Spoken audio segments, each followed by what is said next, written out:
Hello, everyone. This is the Fifth Ethical Revelation Fellowship. I'm Reverend Dr. Roger Paul, and tonight we're going to study paper 70, The Evolution of Human Government. And that starts on page 783.1. I got cats in my chair. Come on. Here. Kittens on the floor. All right, so let's get started here. Dear, would you like to start us off?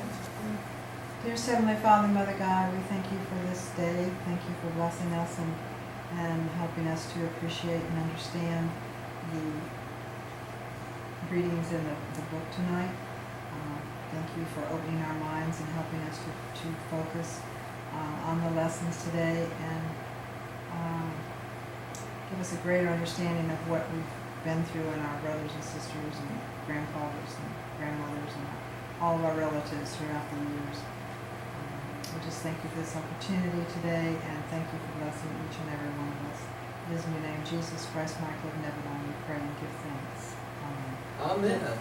Amen. Okay. The evolution of human government. Here we go. And I'll start out reading tonight. The evolution of human government, paper 70. No sooner had man partially solved the problem of making a living than he was confronted with the task of regulating human contacts. The development of industry demanded law, order, and social adjustment. Private property necessitated government. Now, I'm going to warn y'all, we're not going to get all the way through this paper tonight. It's very long. And so, let you know. You know what time period we're talking about here? Yeah, what they're talking about here, Millie, was before Dalmatia, okay? And so really what they're beginning the time with was from Dalmatia forward, okay? So that's what they're talking about here, sometime during that period of time. And we know that was 500,000 years ago. So, Well, so Roger, I got a question. yeah, You're saying about the time of Dalmatia. yeah. They really didn't know. I thought that they were more or less primitive, that the idea of private property really didn't come about until later on. Well, the private property part did, but what they're talking about was because of the tribes and the grouping of people and things like that, they're really starting out with this paper around Dalmatia forward. Yeah, you know, I'm just thinking. I was thinking of Well, property in land, but I think it's talking about just anything that's like in your hut. that's right. Anything in your possession, you know, when you have a group of humans or barbarians living together, they had knives and stones and blankets and things like that made out of furs, right? Right. And so that's what they're talking about, private property, because the barbarians were constantly taking things away from each other. That's really what necessitated some kind of government. And what they're talking about government is any control over private or personal property, really. Right. Okay? Rules and regulations. Rules and regulations, really.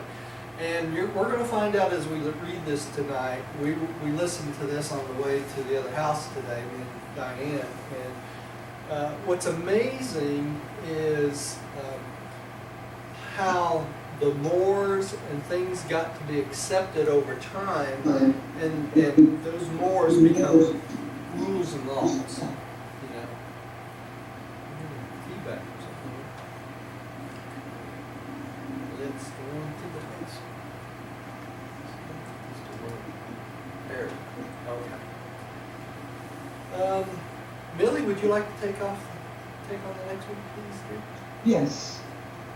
On our evolutionary world, antagonisms are natural. Peace is secured only by some sort of social regulative system. Social regulation is inseparable from social organization. Association implies some controlling authority. Government compels the coordination of the antagonisms of the tribes, clans, families, and individuals. So somebody has to step up and say we need to control things, right? Because if not, there's been chaos and there still would be chaos, right? Rodney, would you take the next one, please? Government is an unconscious development. It evolves by trial and error. It does have survival value. Therefore, it becomes traditional. Anarchy, augmented misery. Therefore, government, comparative law and order, slowly emerge or is emerging. The coercive demands of the struggle for existence literally drove the human race along the progressive road to civilization. You notice here it says slowly emerged or is emerging. Can y'all get an idea of what that might be talking about? We have gangs and gang rule and things like that in the inner cities.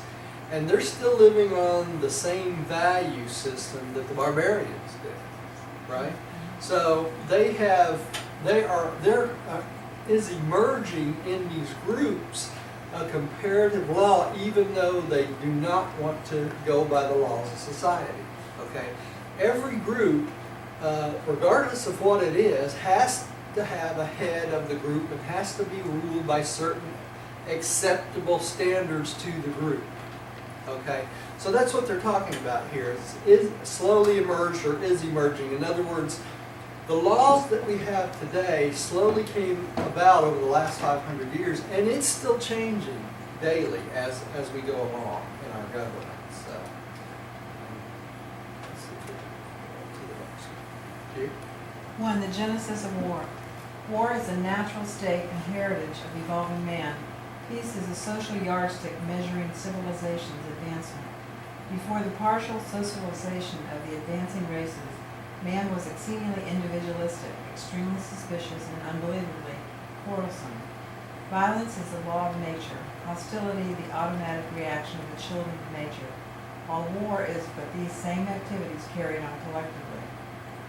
And wherever and whenever the fabric of civilization becomes stressed by the complications of society's advancement, there is always an immediate and ruinous reversion to these early methods of violent adjustment of the irritations of human inner associations. And this is what we see in the inner cities today. It's the reversion back to these barbaric times, right? And it's saying here that the natural state of man is suspicious, isn't it? You know, warlike all the time. It's not peace-like. To become a peace-loving individual, you have to become socialized, and socialization has to be taught to you, right? And that's what part of the Dalmatians was trying to show us. This shows a family, okay? Of course, the husband is always head of the family. All right. War is an animalistic reaction to misunderstandings and irritations. Peace attends upon the civilized solution of all such problems and difficulties. The Sangic races, together with the later deteriorated Adamites and Nodites, were all belligerent. Not surprising. The Andonites were early taught the Golden Rule, and even today their Eskimo descendants live very much by that code. Custom is strong among them, and they are fairly free from violent antagonisms. Remember that the Andonites were taught by the Dalmatians, right? The Adamites and the Nodites came on later after Adam, right? And they started mixing with the Nodites. And we know the Nodites were the descendants of the rebellious Caligastra 100, the 60 that rebelled, right? So their natural state was of irritation and problems all the time, fighting with each other, right? Because of why? Because of teaching and preaching these principles of freedom that Lucifer kept trying to teach.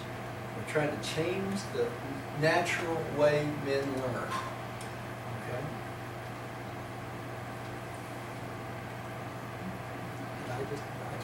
Millie, would you take the next one? Andon taught his children to settle disputes by each beating a tree with a stick, meanwhile cursing the tree. The one whose stick broke first was the victor. The later Andonites used to settle disputes by holding a public show at which the disputants made fun of and ridiculed each other. Sounds like a presidential who goes on right now. Ridiculed each other while the audience decided the winner by its applause. And that's pretty much That's what'll pretty happen. much it. Yeah, Contest. Oh, boy. 500,000 years ago. yeah, not much has changed, huh? Not progressed. That's right. Yeah, just look at the presidential debates, right?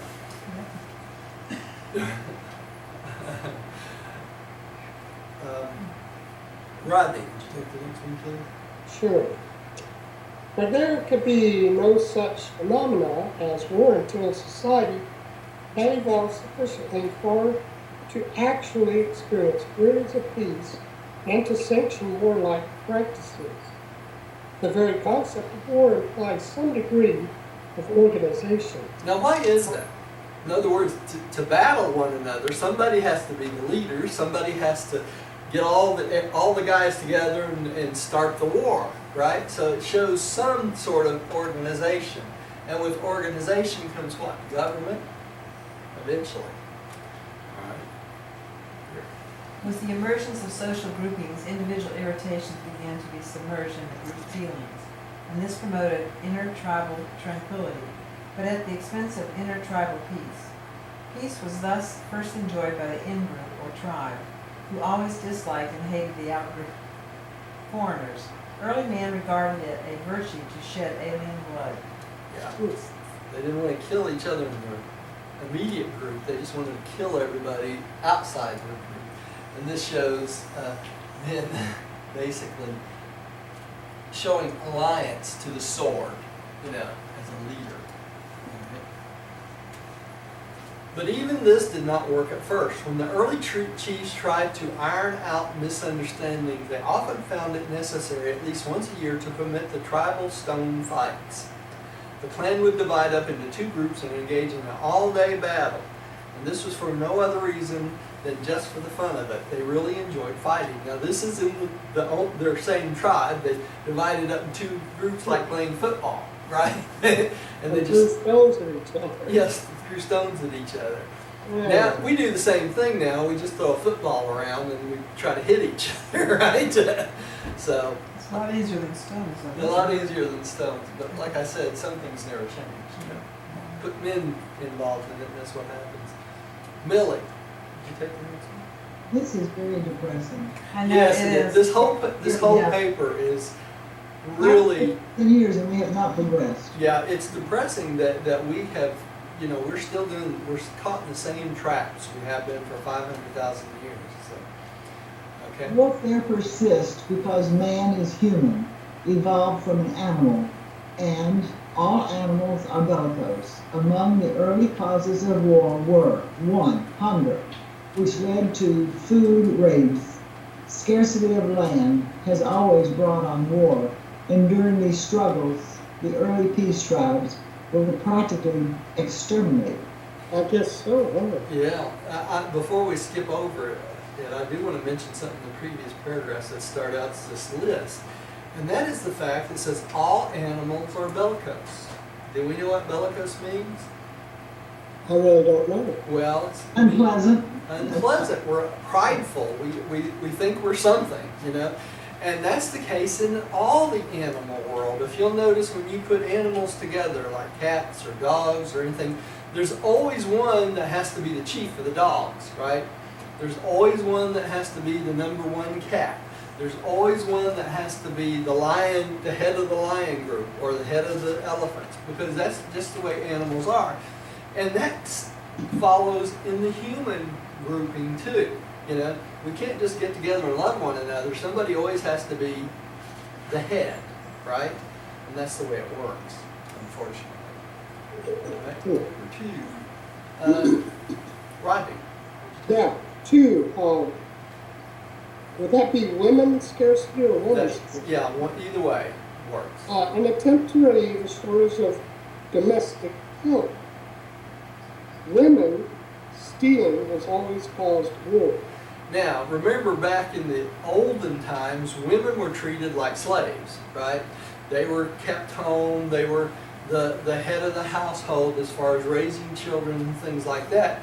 But they were traded and bought, and just like animals were treated. Okay, yeah, there should have been, women stealing. Women stealing. Stealing women from each other. Yeah, that's right. Women stealing because of the cause of the word. In other words, they stole the women to take to another tribe, right? Hmm. Right, because they were workers. They took care of things. All right, here. 3. Vanity, the desire to exhibit tribal prowess. Superior groups would fight to impose their mode of life upon inferior peoples. Because they thought they knew best, right? They thought their way of life was the best. So that's why they did that. 4. Slaves, need of recruits for the labor ranks. You know, these early tribes always had slaves around to do the labor that the men were too lazy to do. You know, what the women could not get around to, that's what the slaves did, right? All right. Revenge was the motive for war when one tribe believed that a neighboring tribe had caused the death of a fellow tribesman. Mourning was continued until a head was brought home. The war for vengeance was in good standing right down to comparatively modern times. So they justified war for revenge, and they wouldn't stop until they brought one of the heads of the warring tribe they were against home. Hmm.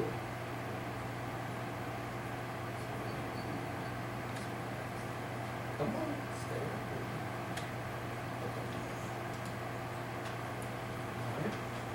there. Recreation. War was looked upon as recreation by the young men of these early times.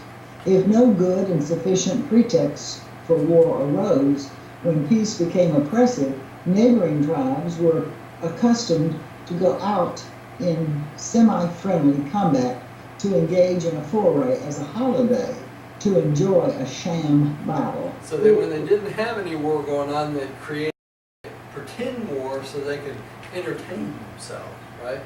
It's kind of like football is, isn't it? Pretend war. All right. Okay, 7. Religion. The desire to make converts to the cult. The primitive religions all sanctioned war. Only in recent times has religion begun to frown upon war. The early priesthoods were, unfortunately, usually allied with the military power. One of the greatest peace moves of the ages has been the attempt to separate church and state. So the priests of those times would pick a side, and they would become the priest of that side, right? And that's the way it worked. You can't come back, sweetie. Well, that's why.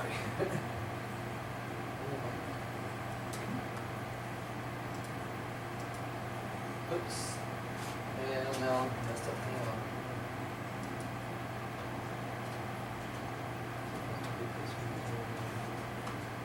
We're having difficulty separating church and state today because there are so many moral issues that the church comes down on that the government has to rule on.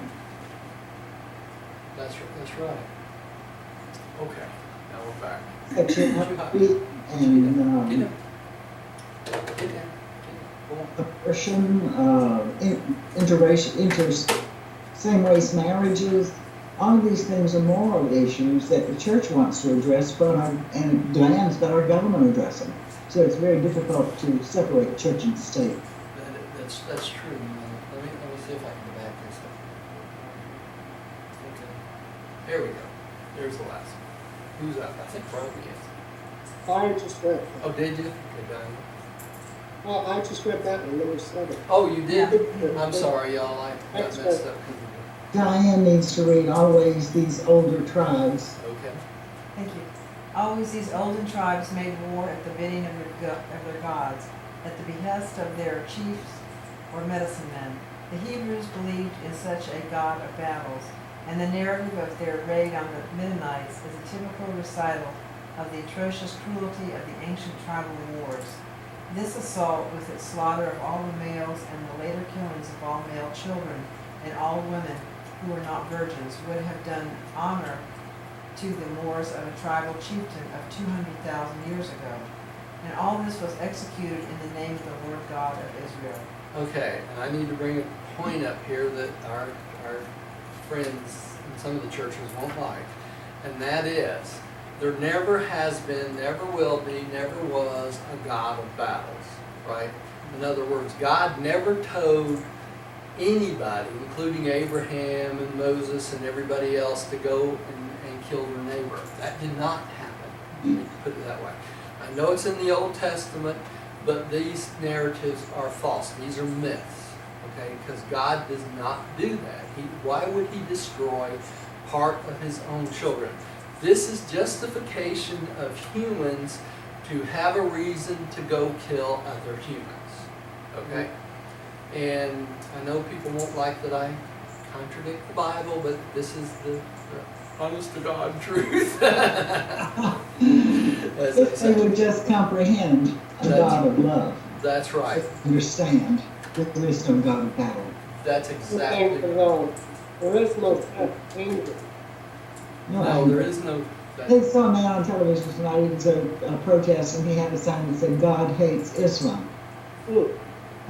God doesn't hate anything. No, So God this doesn't hate man carrying the sign is the one who hates Islam. That's not right. God.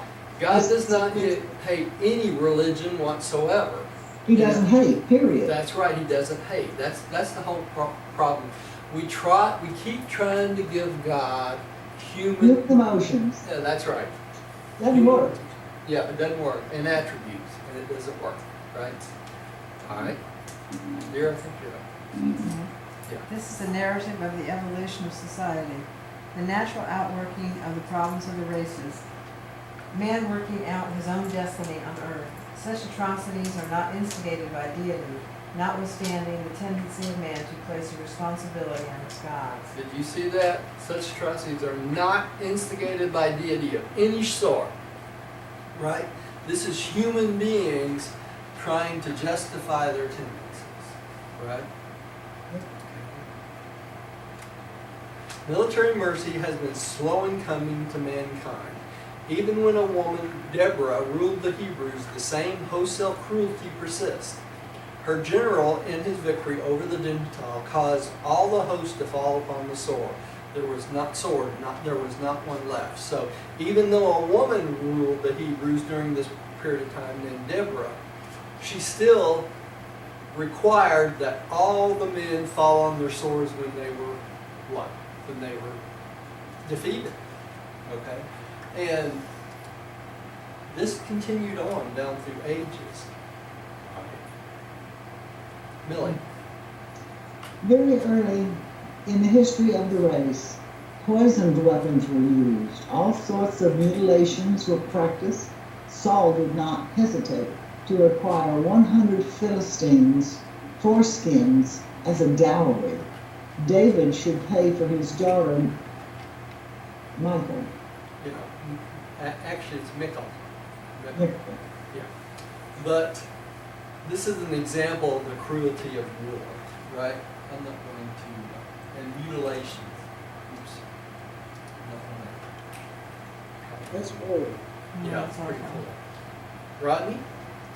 Early wars were fought between tribes as a whole, but in later times, when two individuals in different tribes had a dispute, instead of both tribes fighting, the two Disputants. disputants engaged in a duel. It also became a custom for two armies to stake all on the outcome of the contest between a representative chosen for each side, as in the instance of David and Goliath. It's just a historic reference to one that actually happened in the Old Testament, right? The first refinement of war was the taking of prisoners. Next, women were exempted from hostilities, and then came the recognition of non-combatants. Military caste and standing armies soon developed to keep pace with the increasing complexity of combat. Such warriors were early prohibited from associating with women, and women long ago ceased to fight, though they have always fed and nursed the soldiers and urged them on to battle. So the early wars, the women were involved too, you know, when there were wars against the tribes and each other. And finally, they realized that they were destroying their progeny by killing the women too, so the women stopped fighting. Well, this went on until when? Recently. Recently, women have started fighting in wars again, right? So this is part of the retrogression it talks about in the book. We need to go forward, not back. Well, we're going forward by allowing women to fight, okay? Because if you destroy the mothers and the possibility of the nursing of women, then you destroy your future, right? And this is a picture of women taking care of the family in the soldiers. Another one here. Right? The practice of declaring war represented great progress. Such declarations of intention to fight betokened the arrival of a sense of fairness, and this was followed by the gradual development of the rules of civilized warfare. No such thing, is there? Very early it became the custom not to fight near religious sites, and still later not to fight on certain holy days. Next came the general recognition of the right of Islam.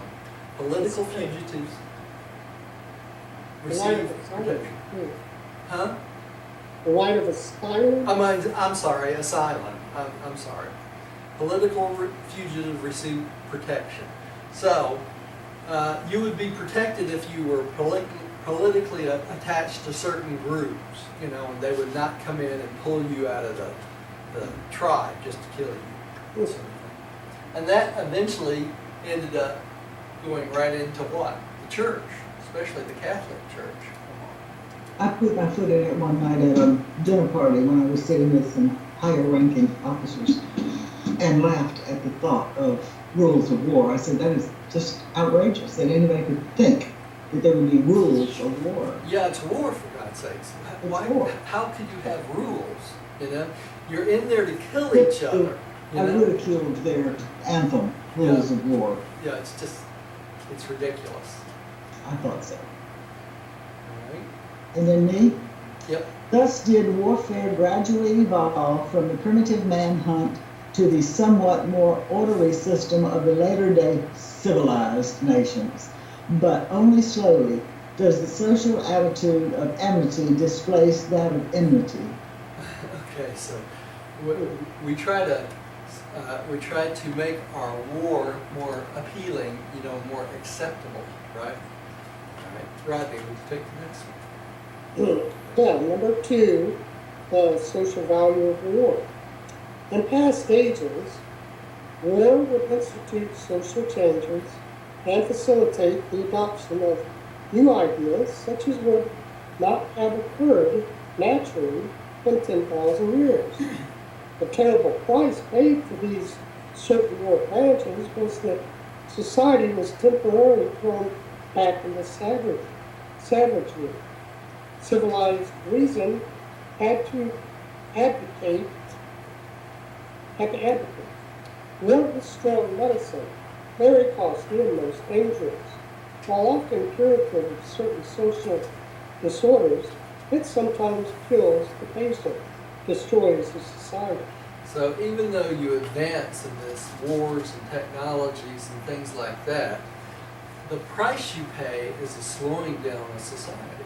Instead of learning to live with one another and adjust to these maladies, we just keep killing each other instead, right?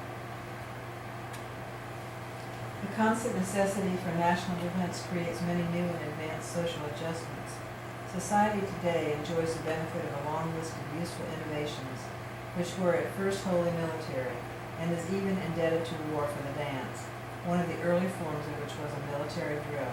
It's funny today how, even though as what we call Christians or believing individuals,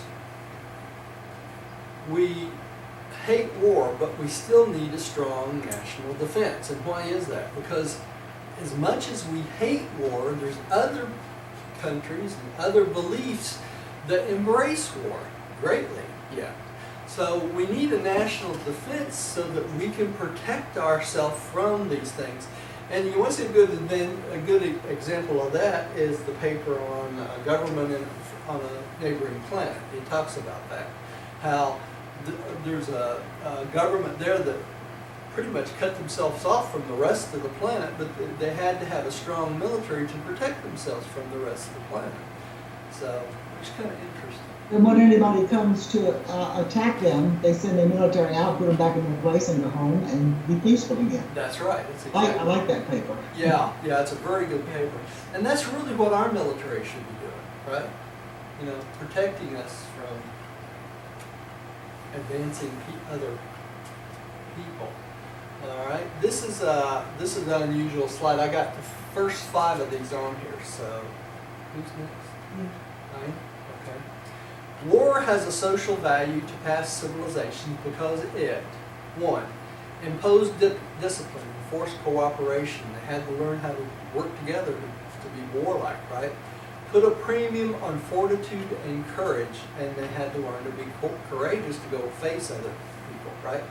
Fostered and solidified nationalism, in other words, brought them together as a group. Destroyed weak and unfit peoples, so the weaker groups were literally closed out over time. Dissolved the illusion of primitive equality and selectively stratified society. Because of these weak individuals, and they weren't up to snuff as people, they were literally wiped out, right?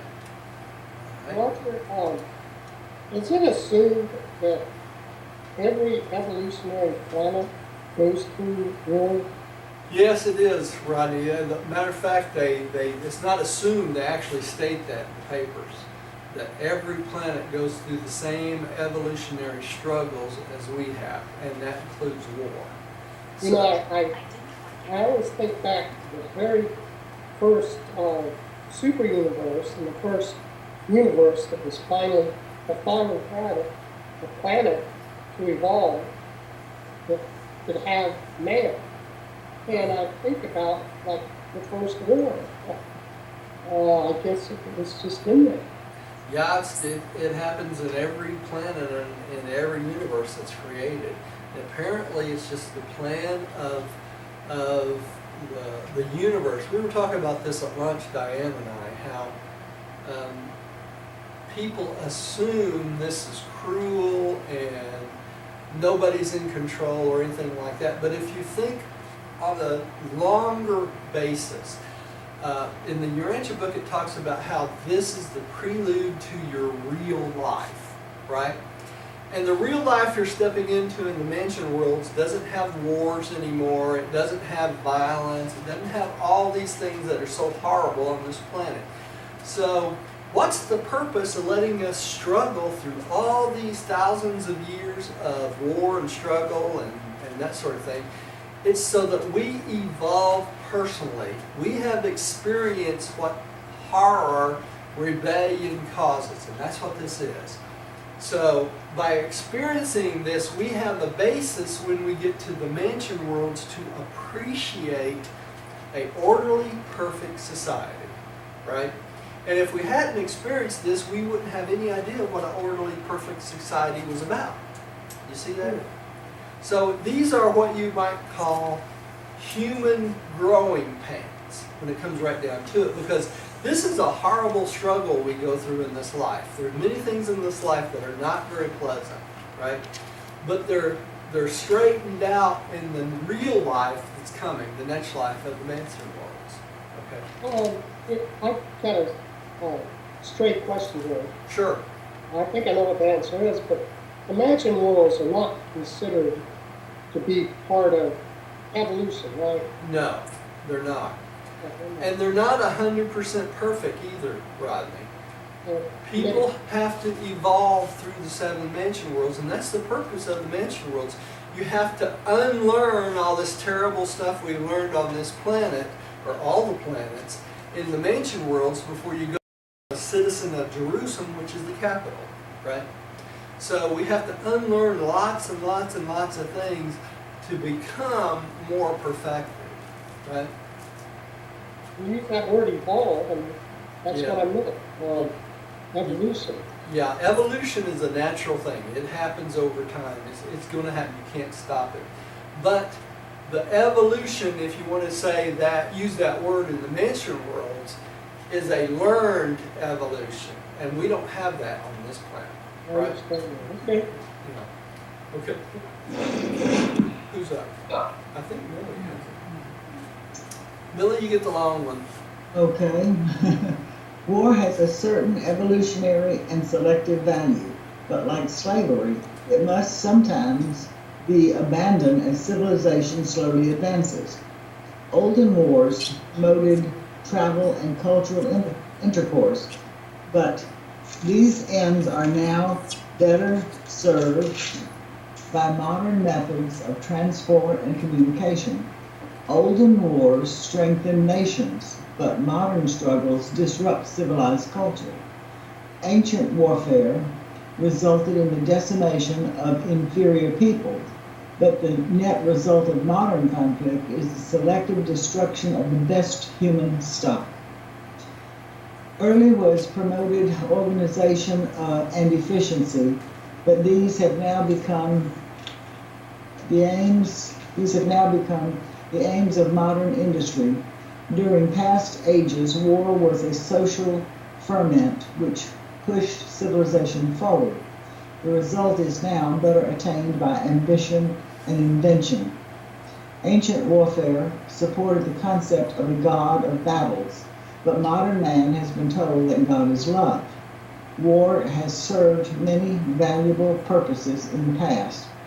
It has been an indispensable scaffolding in the building of civilization, but it is rapidly becoming culturally bankrupt, incapable of producing dividends of social gain in any way commensurate with the terrible losses attendant upon its invocation. Okay, there's so many things in this paragraph I could expound on. I'm not going to go into great length, but one thing they mention here is the ancient wars resulted in the decimation of inferior peoples. In other words, those low on the totem pole, those that weren't as smart or as experienced and things like that, were wiped out by these wars. But the modern conflict is not selective like that. It basically wipes out whole groups of people because of the mass destruction of the war machines now. They don't associate what's good people, what's bad people. You just go in and kill everybody, right? And so it ends up destroying the best human minds and stock. Some of the best minds we have are young and in the military and that sort of thing. They're trying to learn. They're learning as they advance apart. So you can see how this wipes out parts of civilization. And what he's alluding to here is war will eventually outlive its productive quality, period. And that's the whole point of this. Okay. Rodney. At one time, physicians believed in bloodletting as a cure for many diseases, but they have since discovered better remedies for most of these disorders. And so must the international bloodletting of war certainly give place to the discovery of better methods for curing the ills of nations. This is a great illustration here because all physicians know the whole concept of bloodletting was ridiculous. Okay, somebody started it and thought they could, if they bled people, that the disease would bleed out of them. Well, we know that's not the case. But he's akinning this to war itself. By killing all these people, we're trying to cure something. In reality, we're just creating more of a disease, the war itself. Right? The nations of Urantia have already entered upon the gigantic struggle between nationalistic militarism and industrialism, and in many ways its conflict is analogous to the age-long struggle between the herder and hunter and the farmer.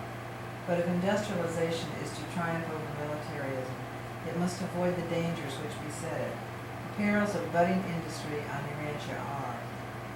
This is interesting how he compares war and industrialism to the struggle between the herder and the hunter and the farmer. Okay.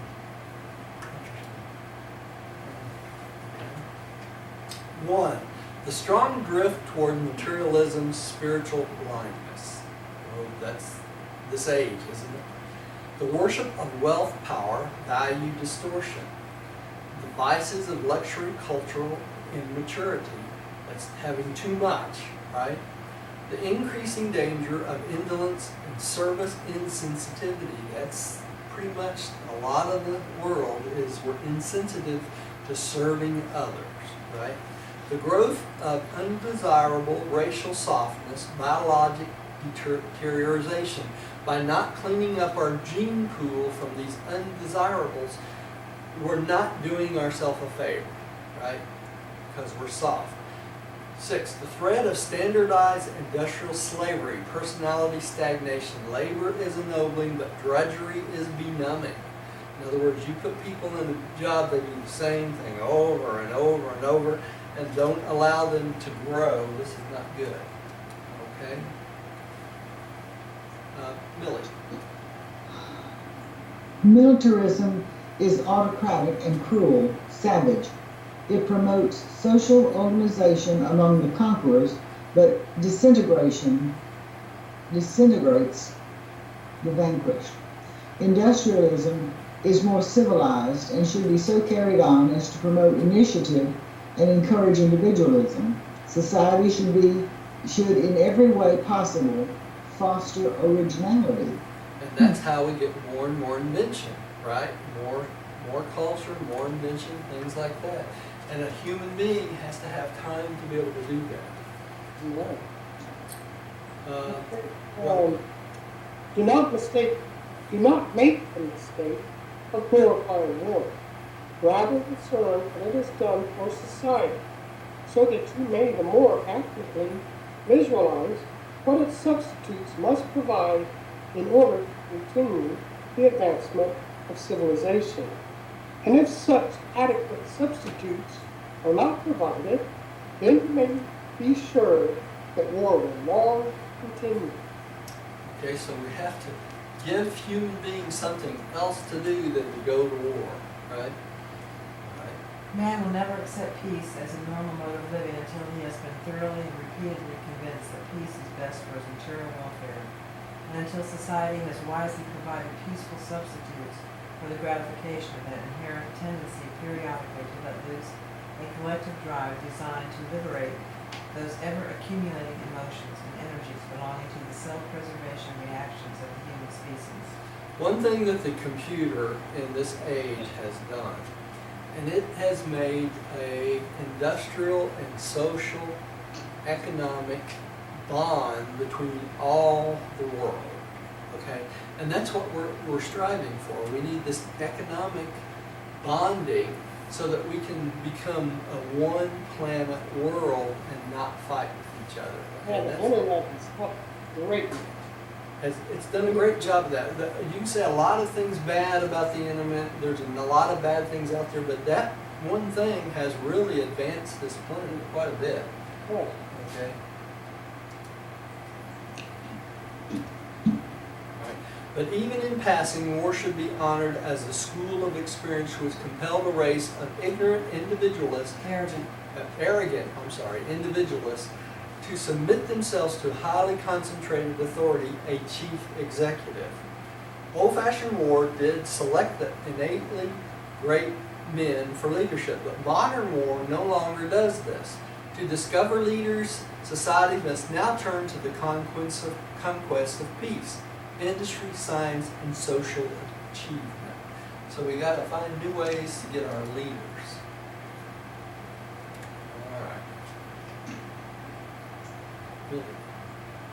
Early human associations. In the most primitive society, you have it, Don. In the most primitive society, the horde is everything. Even children are its common property. The evolving family displaced the horde in child rearing, while the emerging clans and tribes took its place as a social unit. So we became families. All right. Rodney. sex hunger and mother love established the family. But real government does not appear until super family groups have begun to form. In the pre-family days of the hood, leadership was provided by informally chosen individuals. The African Bushmen have never progressed beyond this primitive stage. They do not have chiefs in the horde. So in a horde, there's no leader, right? It's just the whole group work moves as one. All right. Families became united by blood ties and clans, aggregations of kinsmen, and these subsequently evolved into tribes, territorial communities. Warfare and external pressure forced the tribal organization upon the kinship clans, but it was commerce and trade that held these early and primitive groups together with some degree of internal peace. All right. What are they talking about here? Commerce and trade held them together. That's what's holding us together today. And it's the commerce and trade that's going to help us step away from war completely. The peace of Urantia will be promoted far more by international trade organizations than all the sentimental sophistry of visionary peace planning. Trade relations have been facilitated by development of language and by improved methods of communication as well as better transportation. This is how the Internet's We certainly have the better methods of communication. That's right. This is the first marketplace. I forget what year this is, but that's what this is supposed to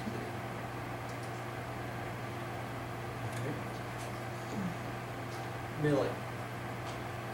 The absence of common language has always impeded the growth of peace groups, but money has become the universal language of modern trade.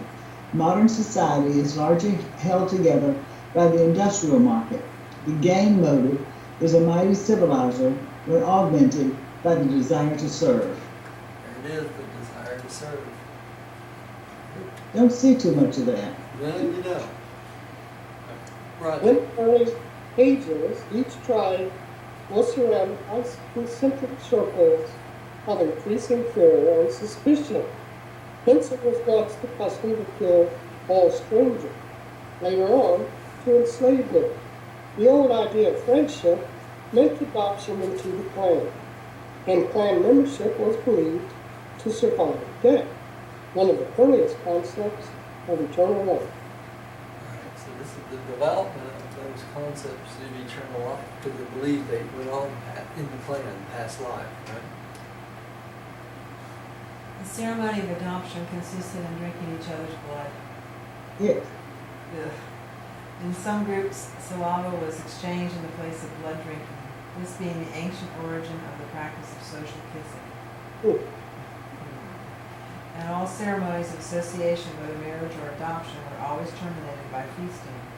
Okay, so first just drank each other's blood, and then later on you kiss each other and swap spit, right? And then finally, they had a feast at the end of the ceremonies. In later times, blood diluted with red wine was used, and eventually wine alone was drunk to seal the adoption ceremony, which was signified in the touching of the wine cups and consumed by the swallowing of the beverage. So when you toast at your wedding, this is where it came from. Okay? The Hebrews employed a modified form of this adoption ceremony. Their Arab ancestors made use of the oath-taking while the hand of the candidate rested upon the generative organ of the tribal native. Y'all know what they're talking about then, right? Ooh. They actually held their hand over the genitals of the other person. The Hebrews treated adopted aliens kindly and fraternally. The stranger that dwells with you shall be as one born among you, and you shall love him as yourself. That's from the Old Testament. All right. guest friendship. Guest friendship was a relation of temporary hospitality. When visiting guests departed, a dish would be broken in half, one piece being given to the departing friend so that it would serve as a suitable introduction for a third party who might arrive on a later visit. It was customary for guests to pay their way by telling tales of their travels and adventures. The storytellers of olden times became so popular that the Moors eventually forbade their functioning during either the hunting or harvest seasons. What do you think that is? That's because all the men were out hunting and harvesting, and they didn't want to miss the tales, right? That's right. And the other thing was the dish broken in half. Could you imagine what, somebody new comes along, so here's my half of the dish, When you go to that house, give them just a half of the dish and they'll let you in. That's right, they'll know who you are, right? The first treaties of peace were the blood bonds.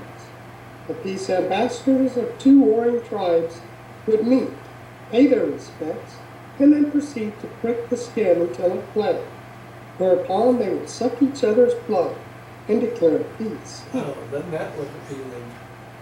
Funny how these things evolve.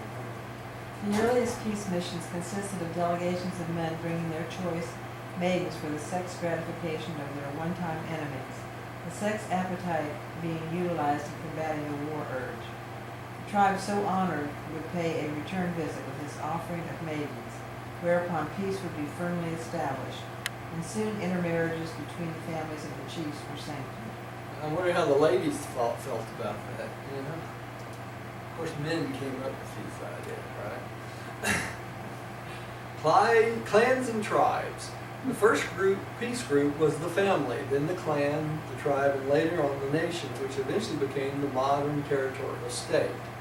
The fact that the present-day peace groups have long expanded beyond blood ties to embrace nations is most encouraging, despite the fact that Urantia nations are still spending vast sums on war preparations. All the nations still do this.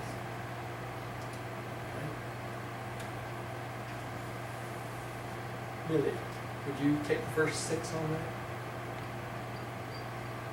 Yes. They thought they spent money in the 30s. Imagine what they think of now. Yeah, really.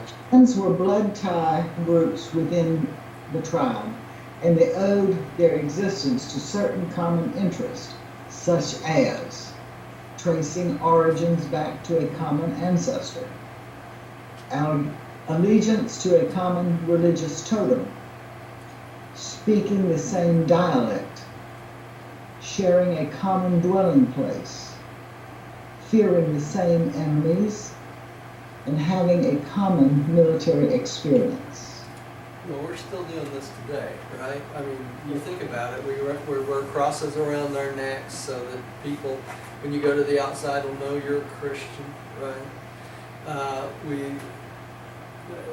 All these things they're talking about, we still do today, to belong, right?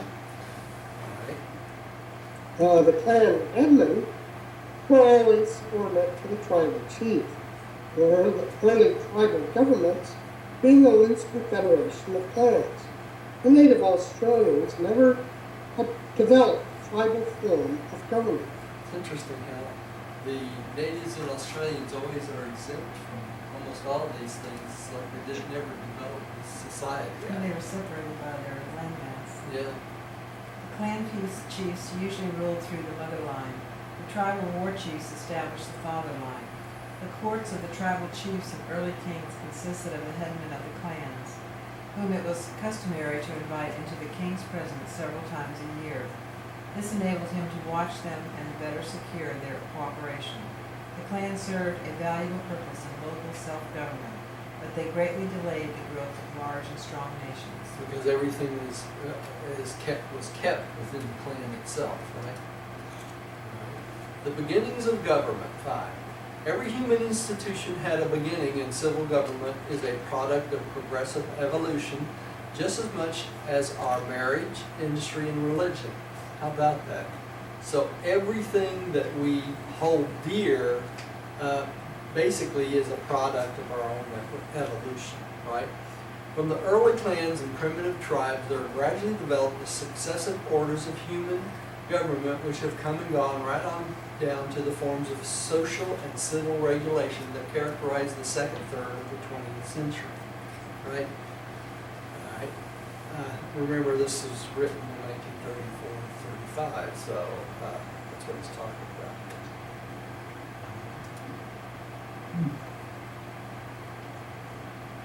With the gradual emergence of the family units, the foundations of government were established in the clan organization.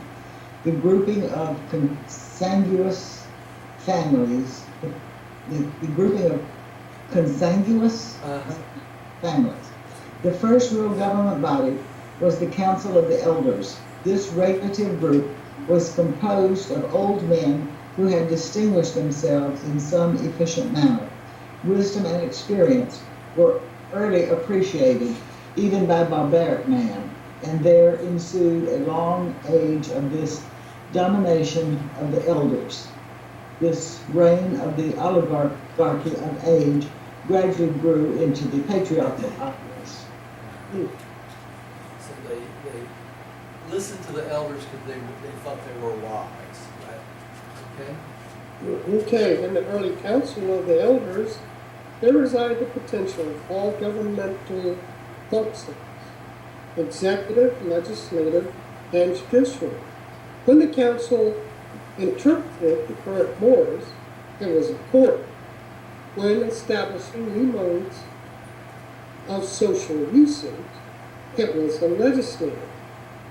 To the extent that such decrees and enactments were enforced, it was the executive. The chairman of the council was one of the forerunners of the later tribal chief. You notice here it talks about the three branches of government which we have right now. So we have a model that works very well. We just need to clean up some of the things that happen in our government to make it more responsive to the citizens. Some tribes had female councils, and from time to time, many tribes had women rulers. Certain tribes of the red man preserved the teachings of Anamanalatam Pretty good. in following the unanimous rule of the Council of Seven. Okay, so Anamanalangtan set up the Council of Seven as the rule of the tribe, right? And he is also one of the 24 counselors in Jerusalem, right?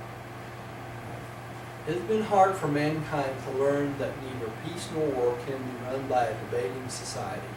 The primitive pollinators were seldom useful. The race was early learned that an army commanded by a group of clan heads had no chance against a strong one-man army. War has always been a kingmaker. Okay, in other words, when you are the head, it's, as they say, it's great to be king. When you're king, you control all the men that make the war, right? At first, the war chiefs were chosen only for military service, and they would relinquish some of their authority during peacetime, when their duties were of a more social nature. But gradually they began to encroach upon the peace intervals, tending to continue to rule from one more on through to the next. They often saw to it that one more was not too long in following another. These early warlords were not fond of peace. Why is that? Because their power diminished when they were in peace, right?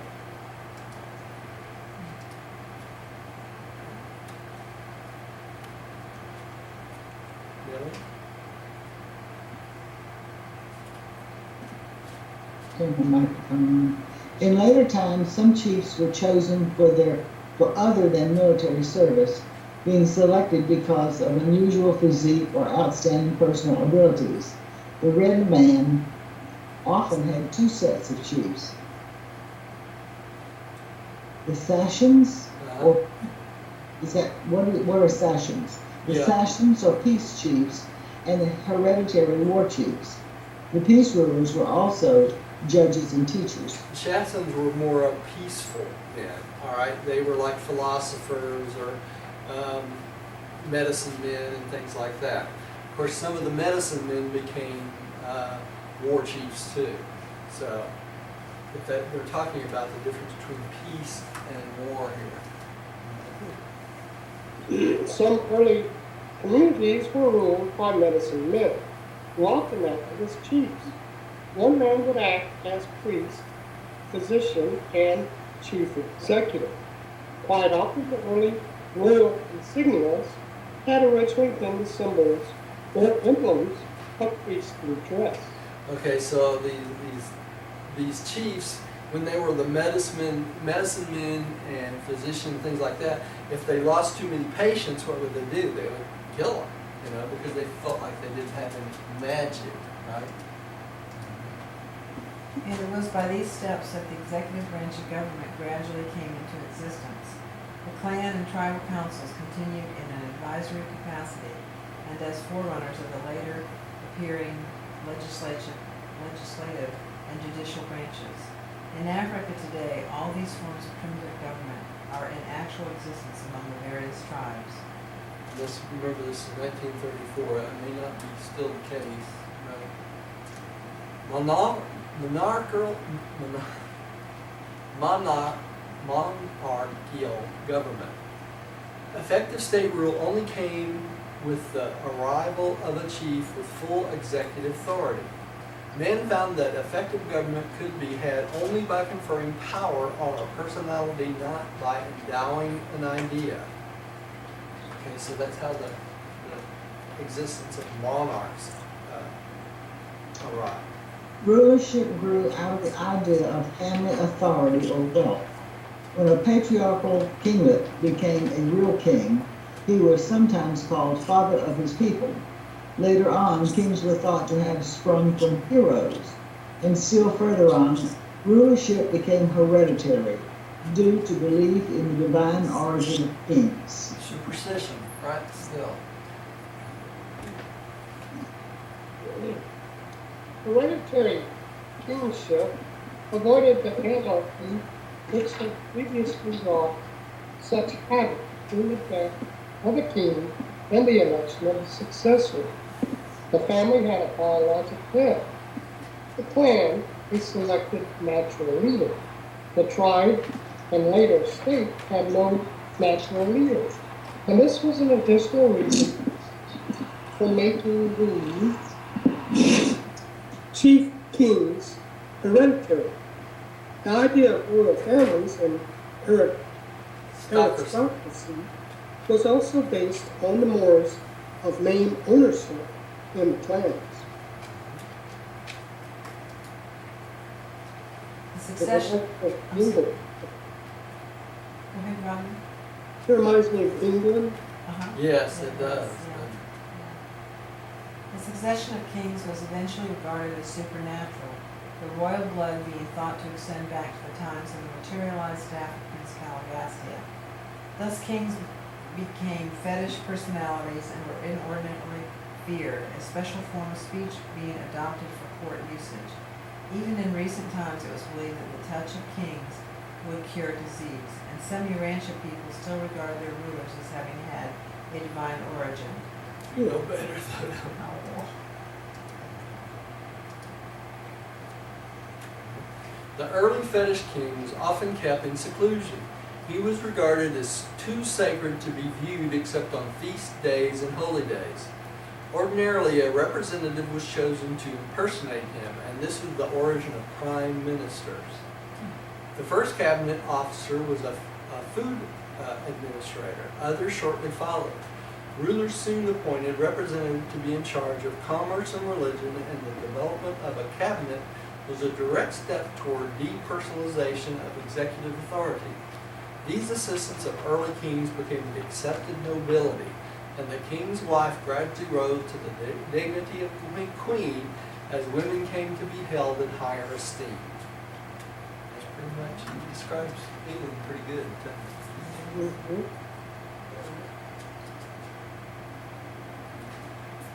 Millie? Unscrupulous rulers gained great power by the discovery of poison.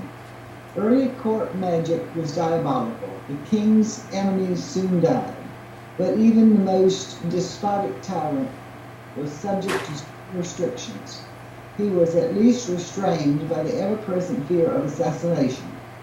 The medicine man, witch doctor, and priest have always been a powerful check on the king. Subsequently, the landowners, the aristocracy, exerted a restraining influence, and ever and anon a class of tribes would simply rise up and overthrow their despots and tyrants. Disposed rulers, then sentenced to death, were often given the option of committing suicide, which gave origin to the ancient social vogue of suicide in certain circumstances. So they're allowed to kill themselves, right? Number 7, criminal clubs and secret society. Blood kinship determined the first social group. Association enlarged the kinship clan.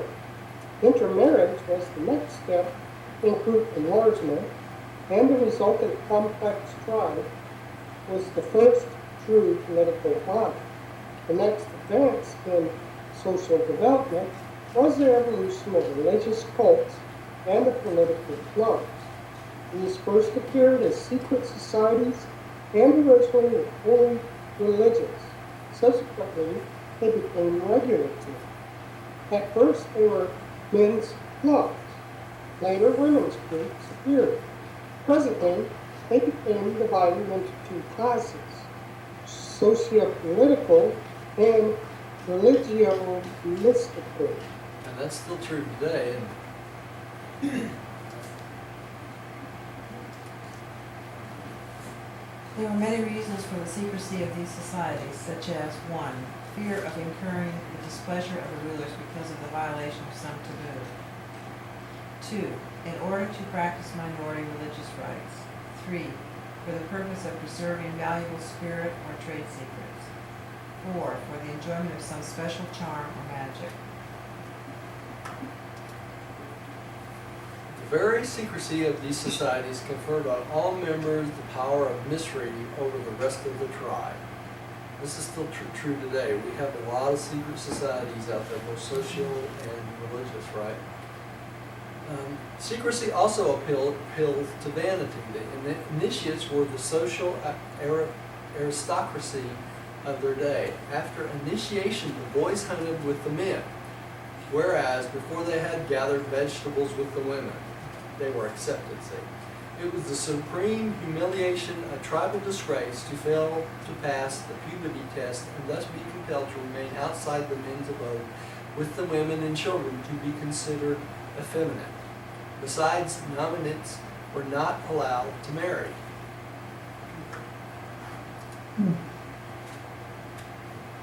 Non-initials. Primitive peoples very early taught their adolescent youth sex control. It became the custom to take boys away from parents from puberty to marriage, their education and training being entrusted to the men's secret societies. And one of the chief functions of these clubs was to keep control of adolescent young men, thus preventing illegitimate children. So the men controlled them that way, right? Commercialized prostitution began when these men's clubs paid money for the use of women from other tribes. But the earlier groups were remarkably free from sex laxity.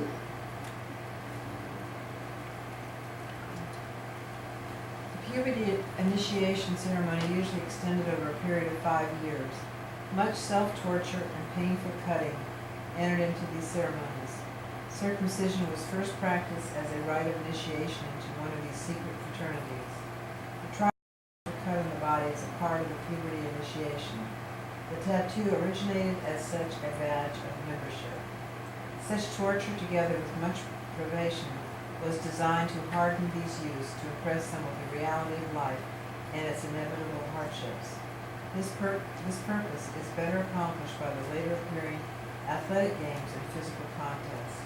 All right, so this was the original start of the tattoo with the tribal mark. You see here? I mentioned this in another place in the book.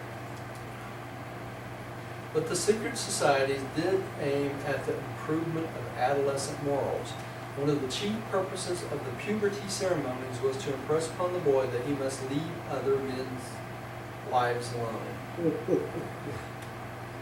idea. Following these years of rigorous training, discipline and training, and just before marriage, the young men were usually released for a short period of leisure and freedom, after which they returned to marry and to submit to lifelong subjection to the tribal taboos. And this ancient custom has continued down through modern times as the foolish notion of sowing wild oats. Interesting. So that's Okay, many other tribes sanctioned the formation of women's secret clubs, the purpose of which was to prepare adolescent girls for wifehood and motherhood. After initiation, girls were eligible for marriage and were permitted to attend the bride show, the coming out party of those days. Women's orders pledged against marriage early came into existence.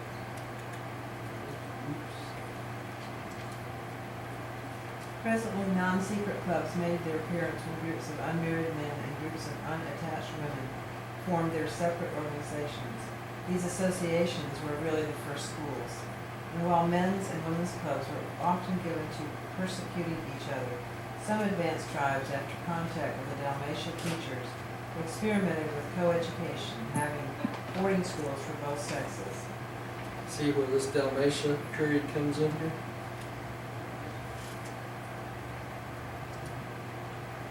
Secret societies contributed to the building up of social castes, chiefly by the mysterious character of their initiations. The members of these societies first wore masks to frighten the curious away from the morning rites and sister worship. Later, this ritual developed into a pseudo-seance, at which ghosts were reputed to have appeared. The ancient societies of the new birth used signs and employed a special secret language. They also forswore certain foods and drinks. They acted as night police and otherwise functioned as a wide range of social activities.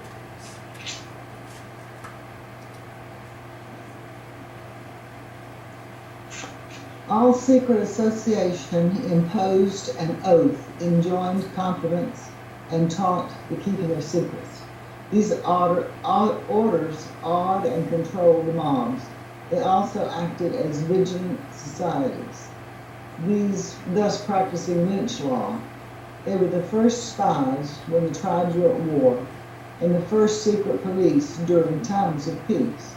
Best of all, they kept unscrupulous kings on the anxious seat. To offset them, the kings fostered their own secret police.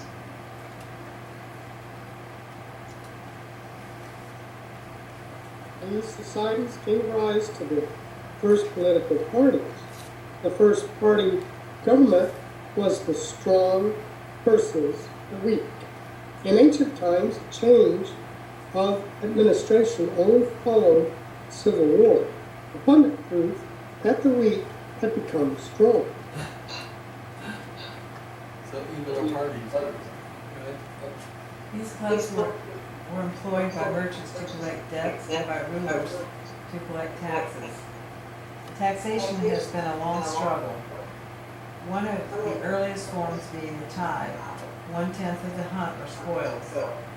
Taxes were originally levied to keep up the king's house, but it was found that they were easier to collect when disguised as an offering for the support of the temple service. So that's how the tithe came about. First it was for the king, and then later for the temple. By and by, these secret associations grew into the first charitable organizations, and later evolved into the earlier religious societies, the forerunners of churches. Finally, some of these societies became intertribal, the first international fraternities. Let's stop right there tonight. And we'll do the rest of this paper next week. That's a good stopping. It's good, we're more than halfway. Yeah. That way we'll have interesting, all of it interesting and scary It really is. to see that we haven't come very far. Yeah, it's kind of depressing when you first read it to realize we haven't come very far. All right, let's have a little prayer and we're closed for tonight.